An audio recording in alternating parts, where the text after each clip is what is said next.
Friends, अगर आप past indefinite tense या फिर कह सकते हैं सिंपल पास्ट टेंस के बारे में जानना चाहते हैं तो बने रहिए हमारे साथ इस वीडियो में।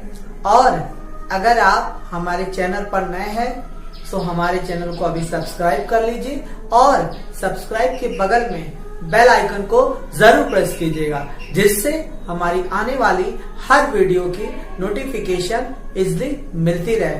Thank you friends.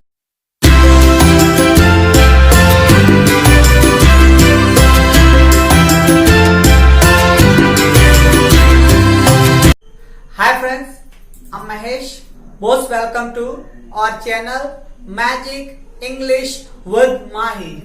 फ्रेंड्स, आज आपको पास्ट इंडेफिनिट टेंस या कह सकते हैं सिंपल पास्ट टेंस का स्ट्रक्चर बताएंगे और उसको किस तरह से इजिली आप याद कर पाए, इसी के बारे में आपको बताएंगे। तो friends, without wasting time let's get started. तो फ्रेंड्स, आप देख सकते हैं पास्ट इंडेफिनिट टेंस। इस पास्ट इंडेफिनिट टेंस को ही हम सिंपल पास्ट टेंस कहते हैं। अब फ्रेंड्स आते हैं नेक्स्ट, आइडेंटिफिकेशन मीन्स पहचान। आप जो यहां पर पढ़ते हैं आपने हिसाब से कि जिस भी हिंदी वाक्य के अंत में ता था, ती थी, ते थे या कह सकते हैं आ, ई, ए या फिर या, ई, ये आता है, उसे आप पास्ट इंडेफिनिट टेंस कहते हैं। पर फ्रेंड्स, आज हम आपको अंग्रेजों की ट्रिक से बताएंगे कि किस तरह से आप इजिली याद कर पाए। इसको आपको लर्न करने की जरूरत नहीं, आप जानकारी के लिए जानते रहिए। तो हम आपको बता दें, पास्ट इंडेफिनिट टेंस का सबसे अच्छा तरीका यह है कि आप कोई भी घटना जो पास्ट में हो चुकी है उस घटना का जिक्र करने के लिए, उस घटना के बारे में बताने के लिए हम पास्ट इंडेफिनिट टेंस का प्रयोग करते हैं। और उसके साथ साथ ये भी इंपॉर्टेंट है कि पास्ट इंडेफिनिट टेंस के साथ टाइम दे दीजिए तो बहुत अच्छा है। नहीं देंगे तो भी पास्ट इंडेफिनिट टेंस है, पर टाइम देंगे तो ज्यादा अच्छा है। जो भी घटना आपका पास्ट टाइम में हुआ है वो किस सन में हुआ था, जैसे आप 2000 में हुआ, 1999 में हुआ, 1947 में हुआ, उसका जिक्र कर दीजिए। या फिर किसी महीने का जिक्र कर दीजिए, जैसे जनवरी में हुआ कि फरवरी में हुआ कि मार्च में हुआ। या फिर जिक्र कर दीजिए कि कल हुआ तो यस्टरडे, परसों हुआ था तो day before yesterday.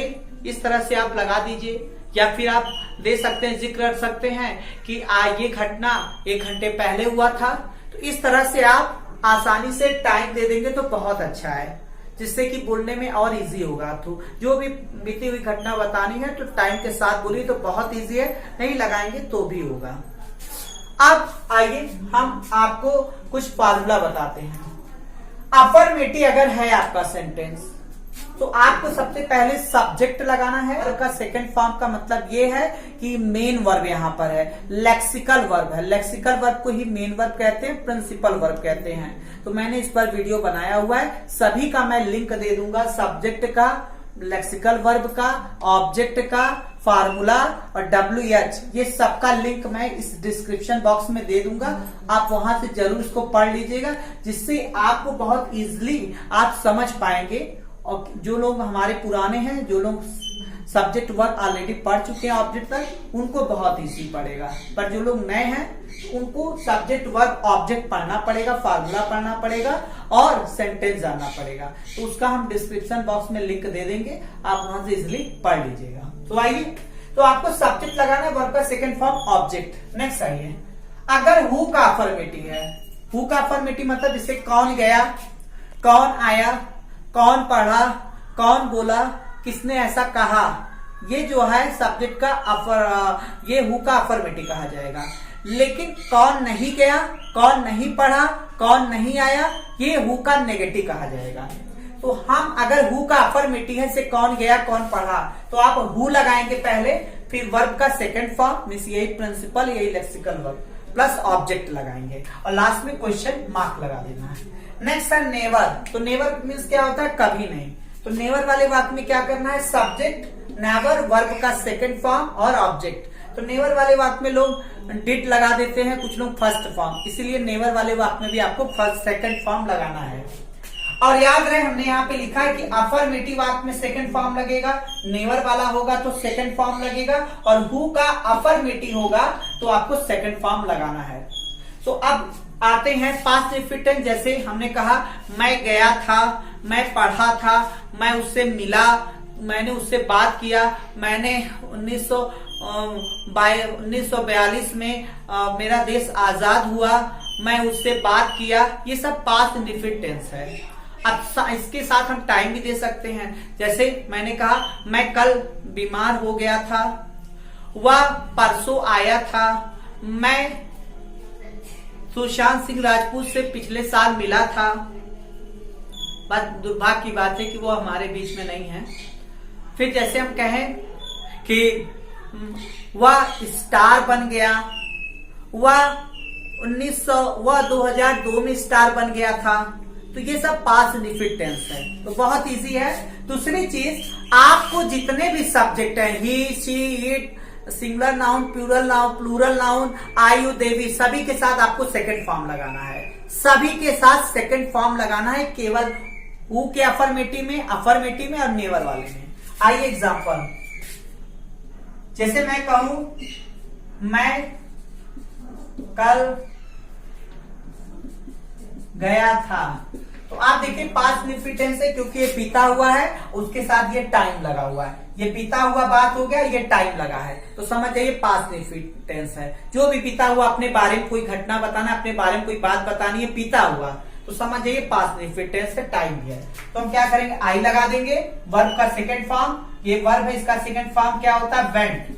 First form इसका क्या है, go, second form went, third form gone. तो आई वेंट, अब जा, उसके बाद कल की इंग्लिश क्या हो गई, यस्टरडे, आई वेंट यस्टरडे। फिर जैसे हो गया ऐसा कौन कहा था, ऐसा कौन कहा था, ऐसा कौन कहा था। देखिए बीता हुआ बात हो गया, कहा था मीन्स बीता हुआ, और इसमें टाइम नहीं है लेकिन बीता हुआ बात है, तो पास्ट इंडेफिनिट टेंस। तो हम क्या बोलेंगे, हु।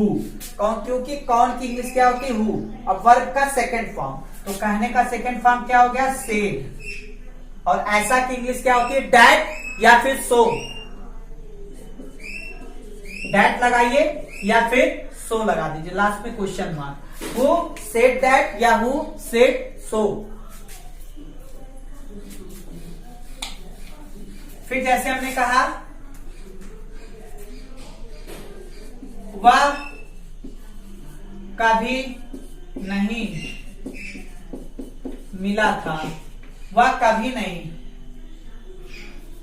हमने जैसे कहा वह मुझसे कभी नहीं मिला था, कभी नहीं के लिए क्या लगाना है, नेवर। तो पहले subject he,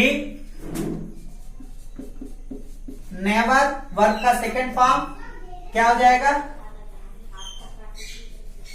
met, he never met. Meet मतलब फर्स्ट फॉर्म होता है, met second form. He never met, मुझसे की इंग्लिश क्या होती है, मी, लास्ट में full stop. He never met me, वह मुझसे कभी नहीं मिला था। फिर जैसे हम कहें कि मैं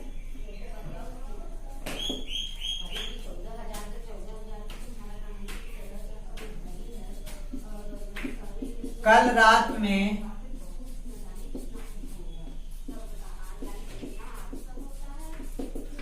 मैंने कल रात में खाना खाया था, तो देखिए बीता हुआ बात है, अब कल रात एक टाइम हो गया, तो आई सब्जेक्ट, वर्ब का सेकंड फॉर्म, क्योंकि ये अफर्मेटिव सेंटेंस है इसलिए अफर्मेटिव फार्मूला। तो आई सेकंड फॉर्म खाने का क्या होता है, एट, आई एट, क्या खाया था, फूड, ऑब्जेक्ट लगाना है, तो आई एट फूड कल रात में। कल रात में का क्या होगा, लास्ट नाइट या फिर यस्टरडे नाइट, तो आप लिख सकते हैं लास्ट नाइट।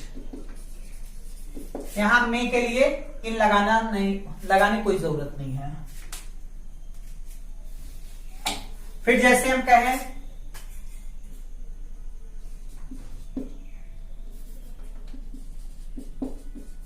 कौन उसे पढ़ाया था। देखिए बीता हुआ बात है। अक्सर होता क्या है, जब या था आता है तो आप लोग हैड लगा देते हैं। या था आता है तो हैड लगा देते हैं, ये गलत है, क्योंकि हैड तब लगता है जब एक से ज्यादा सेंटेंस होता है। जैसे मेरे आने से पहले वह आ चुका था, उसमें हैड लगता है वर्ब का थर्ड फॉर्म। हालांकि इसके बाद हम वीडियो बनाएंगे तो हैड को और पास्ट इंडेफिनिट टेंस दोनों में डिफरेंस बताएंगे। तो यहाँ पर आपको पास्ट इंडेफिनिट ही लगाना है। कौन उसे पढ़ाया था तब भी पास्ट इंडेफिनिट लगाएंगे, और अगर कौन उसे पढ़ाया तब भी पास्ट इंडेफिनिट टेंस लगेगा, क्योंकि सिंगल है। तो कौन उसे पढ़ाया था, कौन के लिए इंग्लिश क्या हो जाएगी, हु। अब क्या लगाना है, वर्ब का सेकंड फॉर्म, पढ़ाने का सेकंड फॉर्म टॉट, उसे का इंग्लिश क्या हो गई, हिम। तो ऐसे बहुत सारे एग्जाम्पल हो सकते हैं। जैसे मैंने कहा कि वह कभी नहीं बात किया, वह मुझसे कभी नहीं बात किया। तो he never talked to me. मैं तुमसे कभी नहीं बोला। So I never spoke to you. वह पानी कभी नहीं पिया। He never drank water.